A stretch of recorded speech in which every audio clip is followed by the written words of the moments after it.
By the end of the next 32 minutes, you'll have everything you need to scale to 100K a month and build a real business that gives you lifestyle freedom and doesn't require you to slave away working 40-hour weeks. And it doesn't matter what level you're stuck at currently, whether it's 10K a month, 30K a month, or 50K a month. Because after scaling my first agency to 100K a month at 18, my second agency to 150K a month in just 3 months, and spending over 6 years in this space, I found the number one reason 99% of agencies fail to go from 10K a month to 100K. And it's because they focus on the wrong thing. So in this video, I've broken down the entire roadmap from 10K a month to 100K a month into 4 phases, along with exactly what you need to focus on at each level. Before I show you what you need to work on, I want to show you a framework to help you decide how to do it. Because in reality, what you should work on isn't always black and white. And when I first started my entrepreneurship journey, I didn't have a ton of cash to burn through, and naturally I didn't have any experience. So to make up for that, my only option was to read a ton of books. And one book that really stood out to me was The Goal. And in this book, I came across a concept called the theory of constraints, which basically states that every business has a bottleneck, a weak link that holds everything else back. It's like a chain, right? No matter how strong other parts are, the weakest link sets the limit. So if you want to grow, you need to find that one constraint, fix it, and then move to the next. And if you don't figure out what the real constraint is, you end up working on things that don't actually move the needle and waste your time and money. In fact, this is the biggest mistake I see most people make at the 10K a month mark, which they don't realize until it's too late and the damage has already been done. And even if you're someone who's already making 30K a month or 50K a month with your SMA, chances are you've made the same mistake during your 10K a month phase, and it might come around to bite you in the rear end later down the road. Phase 1, the 10K a month mark. You see, people at the 10K a month mark are usually still in the agency honeymoon phase. They've gone from 0 clients to signing their first 5 to 10 clients, and they're finally making real money online. They're traveling to all these places they've always dreamt of: Dubai, Marbella, Miami. They're finally getting a taste of the lifestyle they dreamed of when they first started their agency. And at this stage, they often think the next step to scale is to focus on hiring and delegating tasks so that they can free up more of their time. But that's not the constraint they should be working on at this point. In fact, there's a critical mistake they make at this point, which, if not addressed, can not only keep them stuck at 10K a month, but could even drag them down to 5K, 2K, or even worse, back to 0. So let me put it this way. When you're building a house, you need a solid foundation. If the foundation is weak, the house will eventually collapse. But most people at the 10K a month mark, their primary focus is quick cash. So they don't invest in building solid foundations, and they end up constructing a house of cards, something that is one gust of wind away from falling apart and turning into dust. In fact, there's 2 big constraints I see that hold back agency owners from building a solid foundation. The first is their offer. By now, everyone's read Alex Hormozi's purple book about offers, and everyone has basically copy and paste the same offer formula for their agency with a flashy dream outcome in some unrealistic time frame. The problem with this type of offer is that while it might help you land clients fast, your product and fulfillment isn't strong enough yet to back it up. And this leads to unhappy clients, chargebacks, and high churn rates. So to fix this, first you need to understand that your product won't be amazing right off the bat. So instead of making flashy promises, you should focus on setting realistic expectations with both your ads and during sales calls with your clients. And don't promise that you'll get them 100 qualified appointments in the next 15 days if you can't back it up. And while dialing back your offer may seem counterintuitive, it's a step backwards to take 3 steps forward. And I'm speaking from personal experience here, because in the first year of running my first agency, I was trying to close clients on $1,500 a month retainers. But in that entire year, I only closed 1 to 2 clients. Granted, there were other issues, but the fact that I wasn't getting enough clients was the root cause that really affected my mindset. Because here's the thing. When you're starting out, your mind needs positive reinforcement, that confirmation that what you're doing actually works. So getting those quick wins is so important to build the momentum that gets you excited to work on your agency and fuels everything else. And it wasn't until I started lowering my prices to $500 a month, $600 a month, and sometimes even as low as $97 a month that my agency scaled from 1K a month to 15K a month in just 3 months. So at this stage, I say it's better to under promise and over deliver than than to make a bold promise you can't keep and then struggle to land clients. And personally, I'd say it's better to sign 5 clients at $2K a month than 2 clients at $5K a month. Because if one of those higher paying clients churns, you've literally lost 50% of your revenue. But with the 5 smaller clients, losing one only takes away 20%. Plus, working with more clients is going to give you more data, and more data is going to help you refine your product and improve your service delivery so that you can charge higher retainers more confidently. The next constraint that holds back most agency owners is something almost nobody talks about,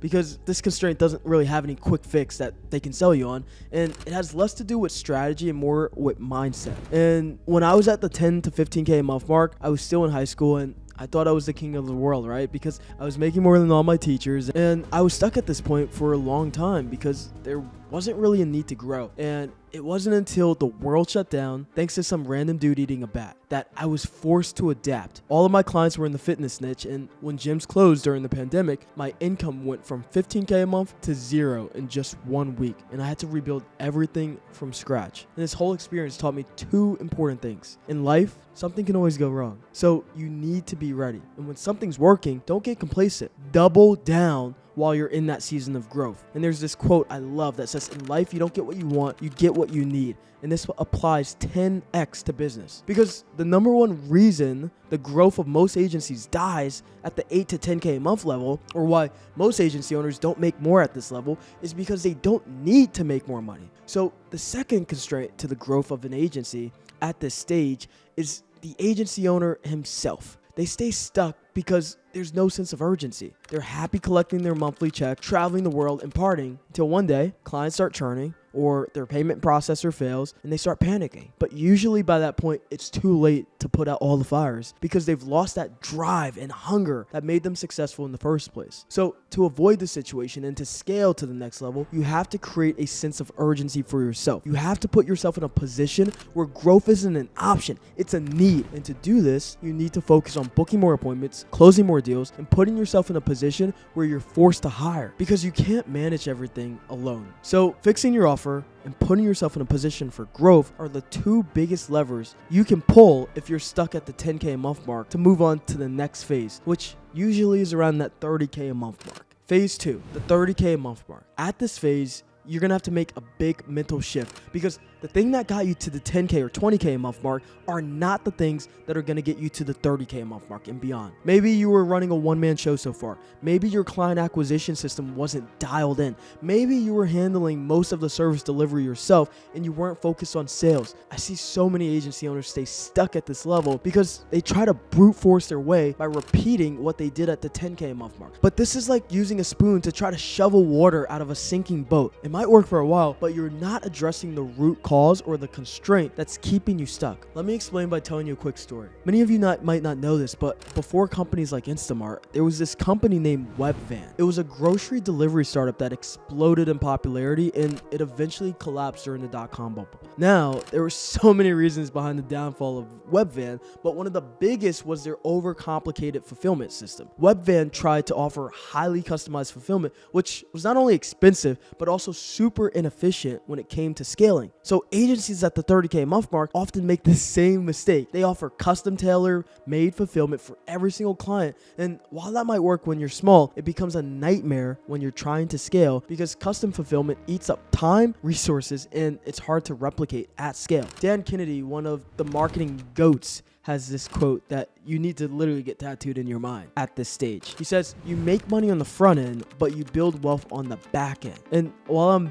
a big believer in building a solid front end sales machine, at this stage, tightening up the back end systems should be your top priority because the biggest constraint to the growth of your agency at this point are the things that are stopping you, the founder, from focusing on sales. And to this day, I see founders at this 20, 30K a month stage still handling clients directly, which is a major red flag. And as the founder, your time should be spent growing the business, not putting out fires with clients. And to do this, you need to build SOPs and set up automations to remove yourself from the day-to-day operations. And you may need to hire a media buyer to handle service delivery or get an account manager to talk to clients. You want to build a streamlined fulfillment system that's repeatable. And this is going to make it easier for you to delegate fulfillment to your team and free up your time as the founder to focus on scaling the business rather than getting bogged down in operations. Plus, you want to streamline your offers. Think of it like a restaurant with a fixed menu, clear offers, set prices, and limited options. This not only makes it easier to scale, but also reduces churn because you're setting clear expectations from the start. And at this point, your churn should be below 20%, ideally around 10%. So building a solid backend system and automating as much as possible should be your top priority to scale from 30K a month to 50K a month, which happens to be the most crucial stage for any agency. Phase 3, the 50K a month mark. This is the make or break phase for most agency owners.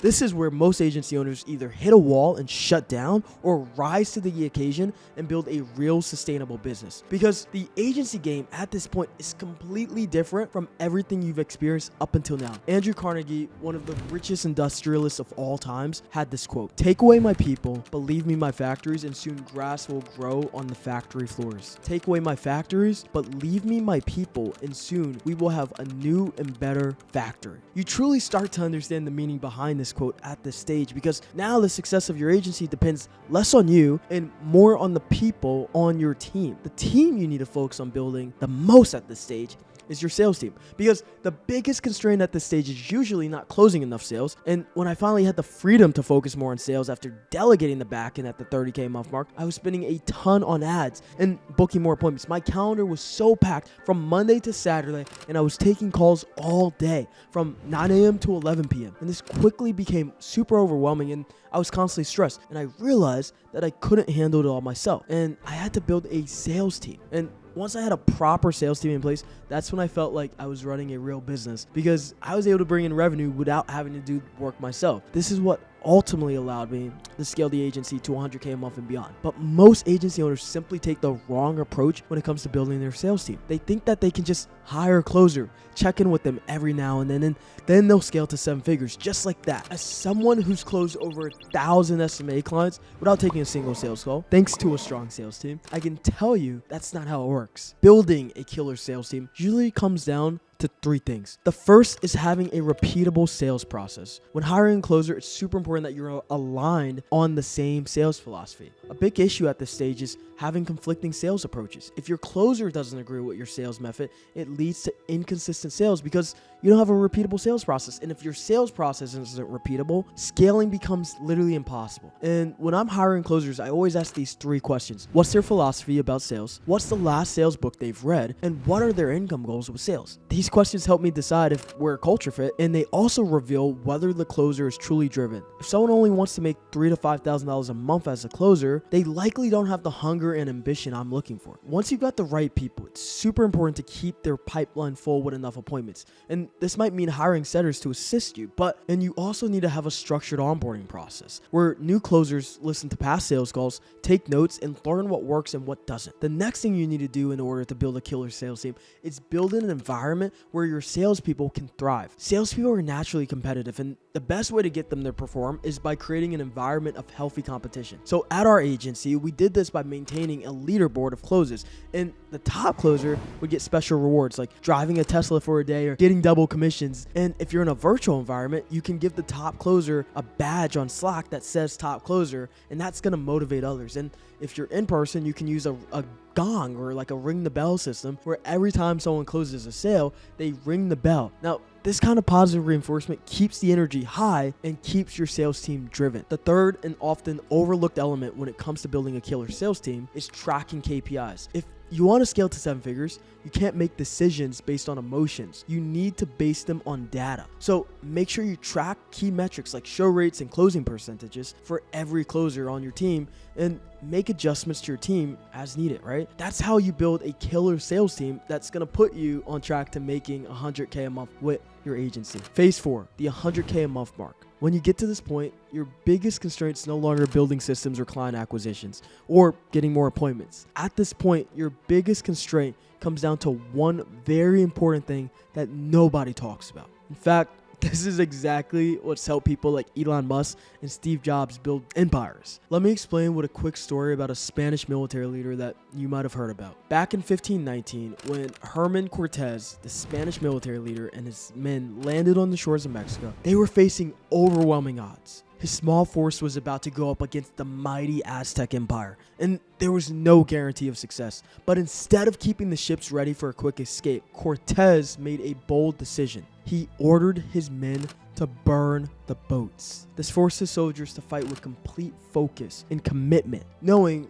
there was no option for retreat. Cortez understood that his people wouldn't achieve anything great unless they were fully invested. He knew that for his mission to succeed, there had to be no plan B. It was all or nothing. Guys like Elon Musk, Steve Jobs, and other visionary leaders didn't just build companies. They built teams that believed in their mission wholeheartedly. They created environments where everyone was committed to the vision with no half measures or fallback plans. So when you're at this point in your business, your biggest constraint is getting your team to fully commit to the growth of your business. It's about getting your people to burn the boats in their own minds and getting them to believe in the mission as much as you do. And to do this, you need to focus on one key skill: leadership. Most agency owners have no idea what being a true leader actually means. It's not about bossing your team around or talking down to them to stroke your own ego.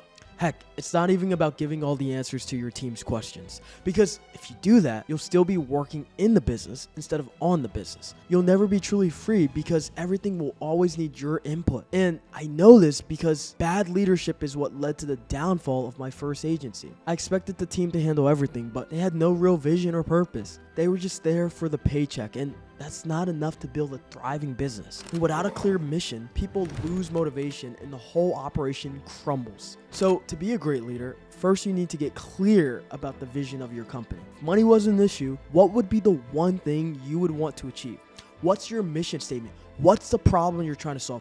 Who are you trying to help? And how is your company making an impact? Without this vision, your team's just working for the paycheck. And this is where service delivery drops. Clients churn, sales closes drop, and agencies die. Once you figured out your vision, you need to understand the concepts of intrinsic and extrinsic motivation. Some team members are motivated by bonuses and financial reward, while others are driven by personal growth and a sense of accomplishment. It's so crucial to identify what drives each person on your team. And for instance, you might offer your sales team a $500 bonus for hitting a specific target, or provide performance-based commissions. On the flip side, you also need to hold your team accountable for their performance. If a closer isn't meeting expectations after proper training and feedback, it might be time to either let them go or move them to a different role. You have to find the balance between the carrot and the stick approach. The last and perhaps most misunderstood aspect of being a leader is giving your team the freedom to lead themselves. I firmly believe that great leaders build other great leaders who build other great leaders. You want to plant the ideas in their head, but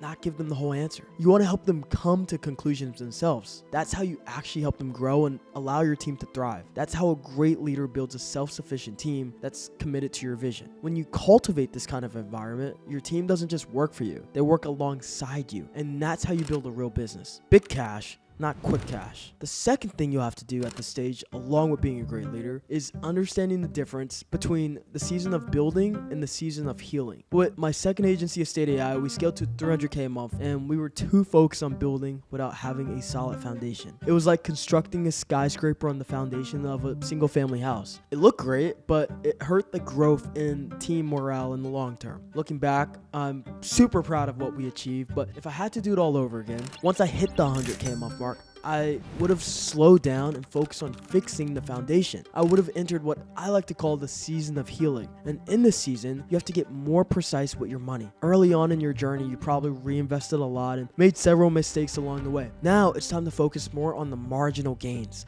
Those small improvements that when stacked up make a big difference. For example, look at how your operations run. See if you're paying unnecessary fees to Stripe or Twilio. Check if there's better alternatives. Maybe you're losing money in inefficient inefficiencies in your process. These small adjustments to your P&L statement start to add up quickly at this level. Macro growth is always important, but at this stage, you need to start shifting your focus to micro wins and tightening the screws on your business model. You'll also need to start building real relationships with your clients and create a raving client experience. And to do that, you'll need to deliver an exceptional service that gets you testimonials, upsells, and builds long-term relationships. Maybe you can set up a community where clients share their wins. Maybe you host an in-person retreat for your clients. At this point, it's not about the quick wins anymore. It's about the big cash, the big wins that comes from building an actual brand with strong systems and stronger culture. That might mean rebuilding your infrastructure or refining your fulfillment process, but the long-term payoff is worth it. And this is the key to building an 100K a month agency that keeps growing without burning you out. Now, I know this can feel overwhelming. Trust me, I've been there. And you might feel lost or confused about what you're doing, or worse, you might end up building a business that you hate, feeling trapped in the prison of your own making. So if you want to scale your agency to multiple 7 figures without making unrealistic promises, offering crazy guarantees, or sacrificing your profit margins, using the exact same model that's helped over 300 agency owners reach 6 and 7 figures, even in competitive niches, then click the link in the description to see how I can help you. Thanks for watching, and I'll see you in the next one.